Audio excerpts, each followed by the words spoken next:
महाराज रमना महाराज सब संतन की।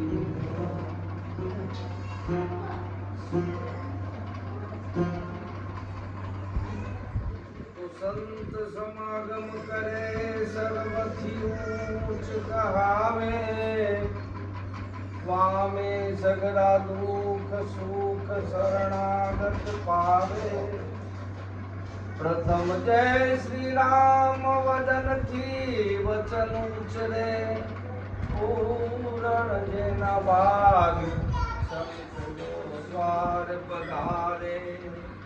राम नाम की फौज संत साथे महाबारी, जहाँ जहाँ करे मुकाम असत की करे दुआरी।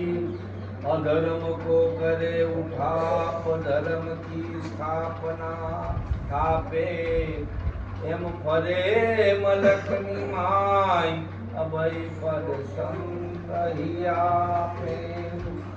कोई नाठी भाई डर तो नहीं पोटा की भाई पाम, परम तत्व तो एज छे उतारा मालई पाम। पंच तत्व 10 इंद्रिय बुद्धि चित्त विचार, कर एकाग्र समग्र ने અને કર પરિબ્રહ્મ વિચાર। કરી સ્થિર વૃત્તિ પ્રથમ મનોવેગ રોકી, નીચી નેત્ર લેને તને તું વિલોકી। તો નથી તે જગત માટને ત્યાં જ મળશે, આ પરમ જ્યોતિ જોતા तिमिर त्याज तरसे। નથી જન્મ મૃત્યુ નથી ક્લેશ વ્યાધિ, નથી લાભ હાનિ આદિ વ્યાધિ ઉપાધિ।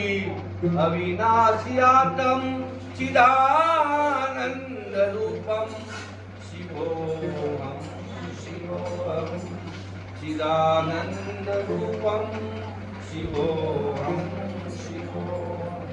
सद्गुरु महाराज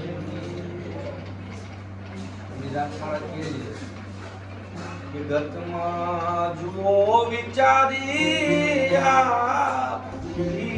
जो सिद्ध ने करो संसार, सिद्ध ने करो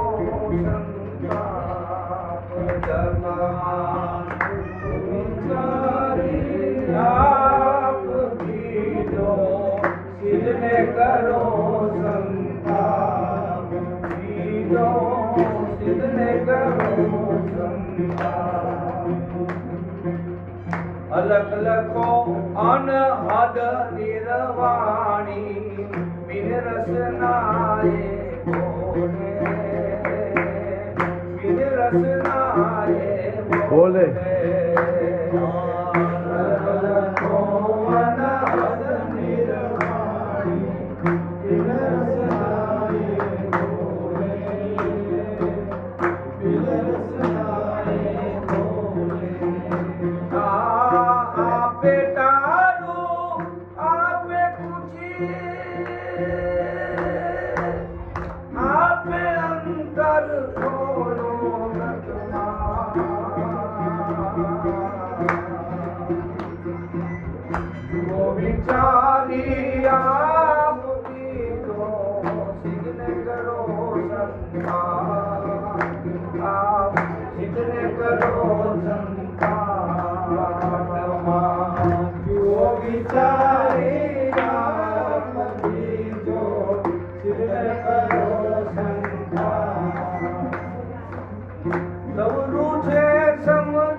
संत मरीने छोड़ो, संत मरीने छोड़ो। सवड़ो छे समझणमा संतो, संत मरीने छोड़ो, संत मरीने छोड़ो। सेवा पूजा साधन क्रिया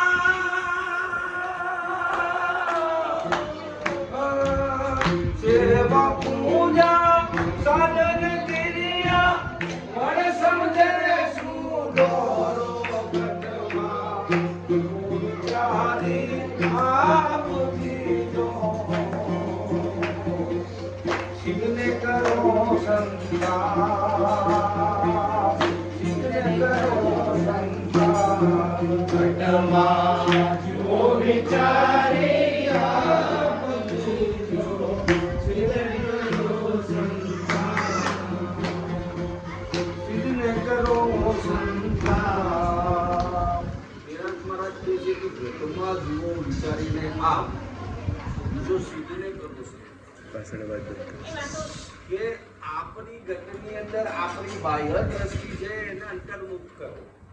એટલે શંકરાચાર્યજી મહારાજ કે તરી સ્થિર દ્રષ્ટિ. જ્યાં સુધી મહારાજે વાત કરી તેમ કે દહીંનું જમાવટ નહીં થાય, દૂધ છે ને એ હલતું હોય છે અને પાત્રમાં લેવું પડે છે, એવું આ મન છે. પણ એમાં જો આવા સંતોના શબ્દનું મોરવણ કરો ને તો એ સ્થિર થાય અને એ તો જામે. અને જ્યાં સુધી જામે નહીં ને ત્યાં સુધી એ સ્થિર ન થાય. એટલે શંકરાચાર્ય મહારાજ કહે છે કે કરી સ્થિર વ્રતિ. તમારી વ્રતિ જે બાહ્યકાર ભમી રહી છે, બીજે જઈ રહી છે, એને પહેલા સ્થિર કરો. જેમ વિવેકાનંદજી કહે છે કે ઉઠો, જાગો અને લક્ષ્ય પ્રાપ્ત સુધી મંડ્યા કરો. પણ લક્ષ્ય પ્રાપ્ત કરવું પડે કે મારે જવું છે ક્યાં. એમ આપણે જે અહીંયા આ જનઈમાં છે, આપણે જેનું ભજન કરીએ છીએ તો કોનું કરીએ છીએ તો નક્કી કરવું પડે. આપણે જેને પરમાત્મા માન્યો છે તે છે કોણ, કેવા છે, જે બી ઈષ્ટદેવ હોય ધારો કે તો એ ઈષ્ટદેવ કોણ છે, જ્યાં સુધી એ નક્કી નહીં થાય ત્યાં સુધી બીજો જાણીને બીજો પડે છે. એક છતાં કોની ધરે છે રાખ હિંમત તું નિર્ભય. હા, એટલે મહાપુરુષ એટલે કહે છે કે તારા ઘટની અંદર તું વિચારી જો, કે ઘટમાં જુઓ વિચારી આપ, બીજો સિદ્ધને કરો સંતા.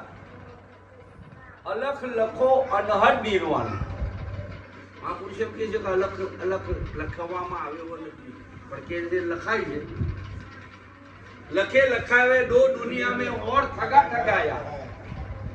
વિરાટપણાએ કીધું કે લખે, તમારા લક્ષ્યમાં પરમાત્માને લાવે એ સદગુરુ, બાકી તો બધી વાતો. એટલે કીધું કે લખે લખાવે ઓર દુનિયા દો દુનિયા મેં ઓર થગા થગાયા. વિરાટ નામે કિયા નિવેડા ગત મઠ પટ પરસા. અહીંયા છે ને ત્યાં નથી એવું નહીં, પણ સર્વત્ર વ્યાપક. ઘટમાં છે, મઠમાં છે અને પટમાં છે. એટલે કીધું કે આજ અંત ને મધ્ય બોલે એ વસ્તુ છે સાચી. આ રામ નામ તું છે, રામ નામ તું અને રાખ હૃદય.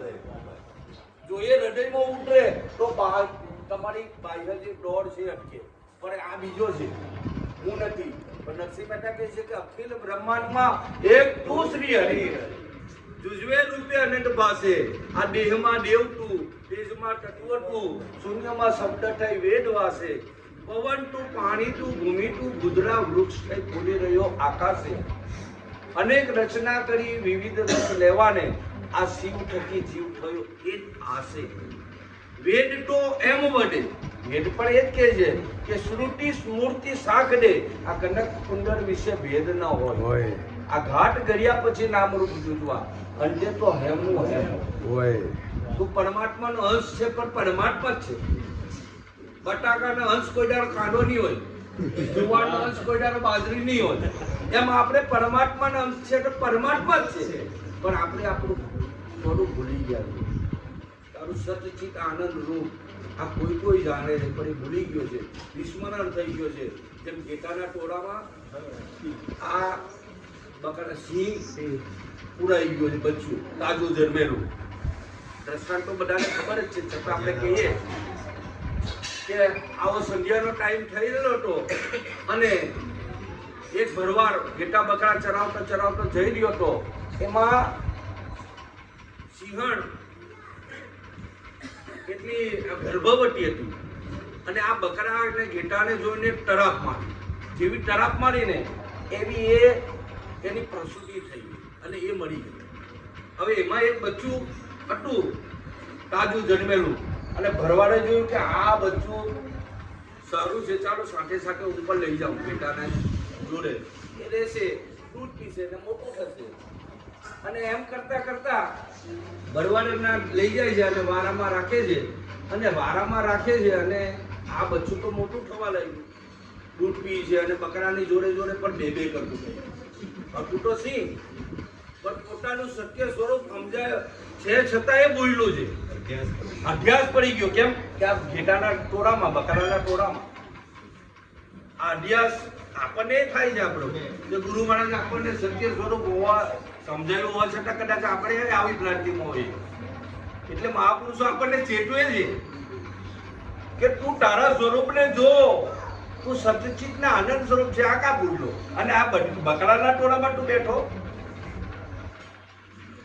એટલે એમણે કીધું આ તો આમાં બે બે કરતું થઈ ગયું છે. હું જુદો ને પરમાત્મા જુદા, બે એટલે બે બે પણ મારા દ્વૈતપણાની દ્વાર મહાવિકરા ગુરુજીએ કાપી, અદ્વૈત અખેપટ માય દિયો મને સ્થાપી. ધન્ય સદગુરુ દીન દયાળ કરી પ્રતિપાળ, દાસ તો જાણી આ ભવ દુર્તા લિયો બચાઈ દયા દીલા. મારા તરિયા કરમ કલેશ નહીં દુઃખ લેશ, આ અવિદ્યા કેવું. આ અવિદ્યા એટલે અજ્ઞાન ગુરુ મહારાજે કાઢી નાખ્યું. મારા તળિયા કરમ કલેશ નહીં દુઃખ લેશ, અવિદ્યા કેરું. આ દર્શાવ્યું નિજ સ્વરૂપ, તર્યું અંધેરું. મારે અજ્ઞાન અંધેરું હતું, મારા ગુરુ મહારાજે કાઢી નાખ્યું, છતાંય કદાચ આવી જાય છે. ગુરુ ડોલત શબ્દની ચોટ લાગી સચોટ. અરે ચોટ લાગે ને એટલે કીધું ને કે લાગી શબ્દ કી ચોટ, કોટ કુ બુદ્ધિનો પાર્યો. ઉતરી આરંપાર મન મેવાસીને માર્યો, કે બંસરી વાગી રે આ દલમાં આવી, આ દલમાં આવી. કે બંસરી વાગી, જ્યારે આમાં ચોટ લાગે ને ત્યાં સુધી કોઈ કારે ઘાયલ થયો હોય પણ તો કામ નહીં થાય. તો લાગે શબ્દની ચોટ એટલે પછી એ ઘાયલ થાય તો જ, નહીં તો ત્યાં સુધી કોઈ કારે એને આ સાચું સમજાય એવું નથી.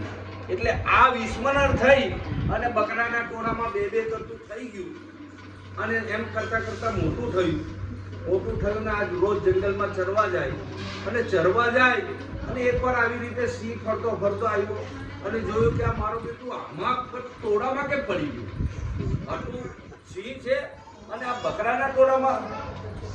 એટલે એને તાર પાડી. એટલે બધા બકરા ઘેટા ભાગ્યા પણ આયે ભાગ્યું એમની જોડે કે તું ઊભું રે, તું તો સિંહ છે કે ના, કે તું સિંહ છે કે ના, બકરું છું, બકરું હું બકરું છું કે તું બકરું નથી, તું સિંહ છે ભાઈ.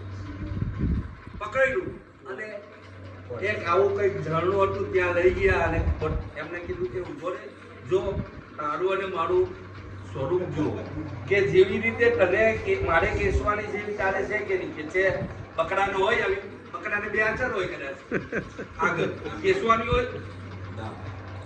પછી કીધું કે જો મારું પૂછડું છે એવું તારું આ છે કે નહીં, પૂછ કે હા. તો બકરાને કેવું હોય કે કૂકું હોય. પછી કીધું કે પંજા જેવી રીતે મારા છે એવી રીતે તારા છે કે નહીં, અને બકરીઓને કે બકરાને કેવું હોય કે ખરી ખરી ખરી હોય. આ રીતે એમને એક એક અવયવોનું નિરીક્ષણ કરતા કરતા કીધું કે હવે તું તાર પાડ, કે ના બે કરે તાર પાડવા જાય હોય. કેમ કે પેલો અભ્યાસ પડી ગયેલો છે ને, એટલે આ અભ્યાસ જતો નથી. પણ ગુરુ મહારાજ કે તું પ્રાણ પાડ, કે તું સિંહ સ્વરૂપ જ છે. અને પછી જ્યારે એને પ્રત્યક્ષ એટલે પ્રાણ પાડી અને પછી પોતાનું નિજ સ્વરૂપ એમની પ્રતીતિ થઈ ગઈ. એમ ગુરુ મહારાજે આપણને પ્રતીતિ કરાવી છે કે તું સચ્ચિતને આનંદ સ્વરૂપ છે, તું જીવ નથી, તું ઈશ્વર છે. પણ કે હું જીવ છું નથી, ઈશ્વર છું. એટલે આ ભેદ જ્યાં સુધી નહીં મટે ત્યાં સુધી આ ભ્રાંતિમાં છે આપણે. એટલે કીધું કે આ ગુરુ મહારાજે આપણી ભ્રાંતિ ખરી નાખી છે અને લખી દીધું, કીધું છે કે અલગ લખો અને આ નિર્વાણી છે. પણ છતાંય આપણે આ વાણીમાં આપણને નક્કી કરાવ્યું છે કે ભાઈ પરમાત્મા જો નક્કી નહીં થયું તો કેવી રીતે કહ્યું. આ યોગ એ અર્જુનને પૂર્વે સૂર્યને કહ્યો હતો, સૂર્યએ મનુને કીધો, મનુએ ઈશ્વાકુને કીધો, ઈશ્વાકુએ વ્યવસાયને કીધો. અને આમ પરંપરાથી આ યોગ ચાલી આવ્યો છે અને ઘણા જન્મથી લુપ્ત થતા આજે હે અર્જુન હું તને કહું છું. અને એ જ યોગ આપણને ગુરુ મહારાજે આપ્યો છે, એ કોઈ જુદો છે નહીં. એટલે આ આદિ અનાદિનો આ યોગ છે. પણ આપણને એની પ્રતીતિ જો થતી નહીં હોય તો આપણી કાંઈ કચાશ છે. અરે આપણને જો પ્રતીતિ ન થતી હોય તો આપણી કચાશ છે. અને એ કચાશને દૂર કરવા માટે આવા સંતોની પેઢીએ જવું પડે. તોરલ કે અમે કાલાથી વણઝુના કરીએ, આપણું મનનું માને ત્યાં જઈને મળીએ. અરે અને એમણે કીધું કે કેવું કે સાચા રે ઝવેરી આવા હીરાના પારખું, આવા શબ્દના પારખું એમની પાસે જઈ અને